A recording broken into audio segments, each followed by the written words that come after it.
I think we need to be very careful about the risk of treating the country as one homogeneous landscape. If you look at the proportion of arable land in this country, it's less than 15%. We're basically semi-arid and arid, generally. So if you look at, say, what do farmers, when you talk about credit, when you talk about subsidy, when you talk about innovation, when you talk about value addition, we need to be very clear about what crops we're talking about. It's a whole different kettle of fish when you're talking about maize production systems. It's very different when you're talking about livestock, smallholder dairy. When we talk about livestock in pastoral systems, in large rangelands, which should be what the discussion is in northeastern Kenya and parts of eastern Kenya. Now, if you're looking at highly densely populated, highly productive segments of the country, you're looking at central Kenya, you're looking at western Kenya. That's all you have, okay? And these are also the places that have very, very small land holdings. So the solutions cannot be blanket. A farmer who has less than 0.2 acres will not go to AFC, will not get credit from a big corporation. How do we dimension the problem? And I think this is where devolution becomes critical. The governors should have a much more granular understanding of the production capabilities and the barriers in their various counties. This has to be a little more microscopic. This has to be very specially targeted. We can't have these blanket solutions because, look, we've been here since 1964. And if you look at the trajectory of food production, especially if you measure it by cereal production, it's on the decline. And we have all these policies that we keep throwing out there. We're saying we're going to do this, we're going to do infrastructure, we're going to subsidize fertilizer. We've had these things in policy for a very long time. The question we've got to ask ourselves is, why is it not working? It cannot be more of the same. So who's the weak link? We need a fundamental paradigm shift in understanding the production constraints in the country.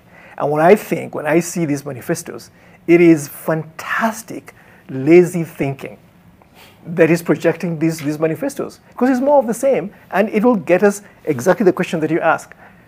How long will the subsidies last? Because we're not getting out of this rut. We're not getting out of this. I don't see any transformative thinking in the two major coalitions. Whether you're talking about the Ruto side of the conversation or the Raila side of the conversation, I don't see any brilliant ideas that is going to get us into a steady platform of robust agricultural productivity that will fit this country. When the population is growing, land sizes are declining, climate change is looming, and global supply chains are consistently disrupted either by a pandemic or by wars. Okay, so when you look at what the president said, when he talked about the prices, they shall be down to 100 shillings from 205 for a 2-kilogram packet until otherwise directed. There's been a consistent question of sustainability. How sustainable is this? Let me just get from you, Prof, for a crossover. This is Band-Aid, okay? We're bleeding. The president is basically stopping the bleeding. Now, we need to get a proper diagnosis. We need to get the proper operations to basically stabilize the patient. This is what the country is right now.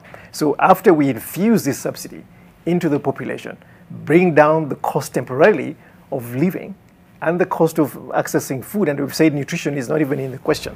Right now, we're just basically talking about people filling their stomachs. Now, after we do this, then what? Now, the question is that this is not a problem that you can solve with a click of a button. This, as I said, has systemic issues that have bedeviled this country for a very long time.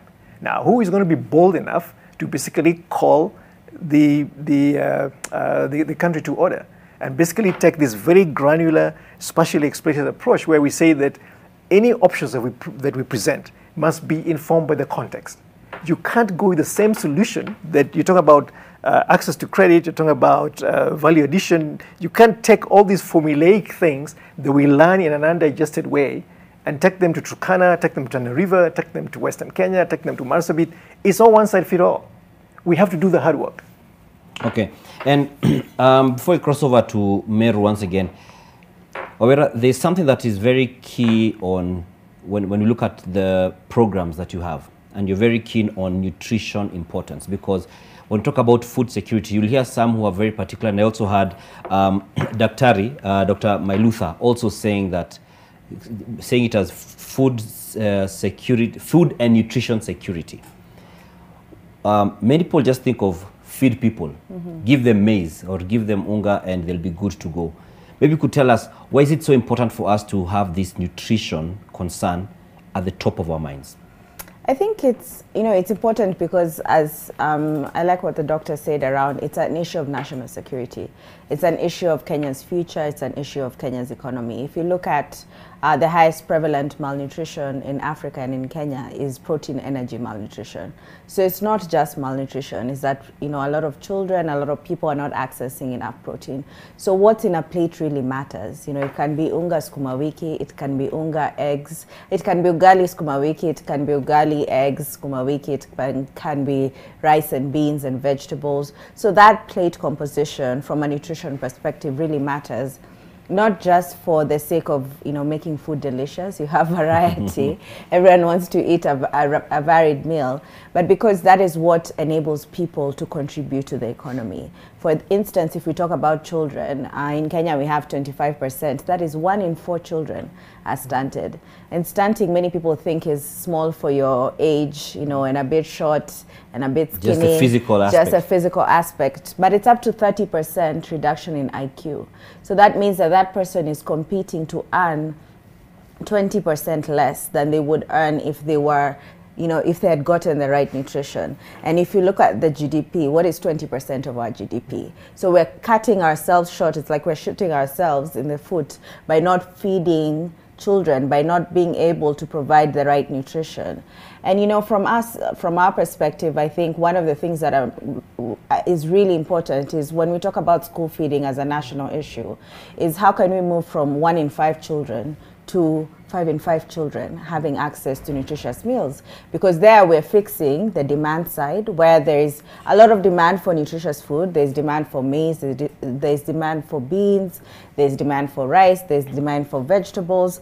And on the other side, we're investing in agriculture to raise production so that we're benefiting the agriculture side, but also we're dealing with the problem at hand where a lot of children who are around 20-25% of this country are going to school today and they didn't have a meal. Not today, Saturday, maybe on Monday, they'll go to school and they won't have a meal. So how do we move from 1 to 5 children to 5 in 5 children? And when I hear, we're spending 8 billion shillings on a Band-Aid solution, what the Prof has said in terms of how long is this subsidy going to be, in my mind, I think, a school feeding program will just cost a little bit more than that, but the benefit is so massive in terms of the returns on the economy from the agriculture sector to the education sector, because the World Food Program did a study in Kenya and found that for every 1 shilling that's invested in school feeding, there's a 9 times return in return to the economy. So that's a very, it's better than most roads I've seen in terms of return on the investment.